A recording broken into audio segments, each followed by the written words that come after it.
In this half hour with Detroit's top cop asking for the community to take a stand. Thank you for staying with us. I'm Glenda Lewis. And I'm Alan Campbell. Detroit Police Chief James Craig wants people to stand in support of the city's officers after a series of events where people have taken aim at them. 7 Action News reporter Kimberly Craig has more from the chief on what he says is driving the attacks. Chief James Craig says he is not talking about this now because of the Minneapolis police officers on trial for the murder of George Floyd. He says he just wants people to know what they're up against. In less than a week, we had 4 incidents where officers were fired upon or had a weapon pointed at them, making this the 6th incident of this year.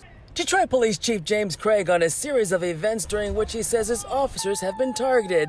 A wave of violence, he says, began last year, including this incident in which an officer was injured by a man who was armed with a sword and daggers. One of the recent cases involves another man who was walking in the middle of the street in the 9th Precinct. That suspect, without hesitation, pointed a gun with a laser at the officers and fled on foot holding the handgun. Craig believes the pandemic and anti-police rhetoric are behind what he says has been an uptick in police across the country being targeted.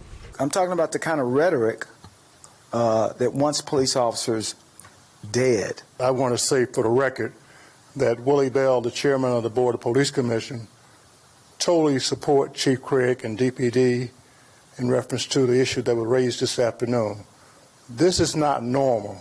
According to Chief Craig, there are a few people who are recognized as community leaders who, when asked to stand with DPD, said they would not. When they're in fear, they will call us and we will respond. So where's the outpouring of leadership saying enough is enough? And the chief says he is not going to name anyone who is not taking a stand with them. He says they already know who they are. In Detroit, Kimberly Craig, 7 Action News. All right, Kim.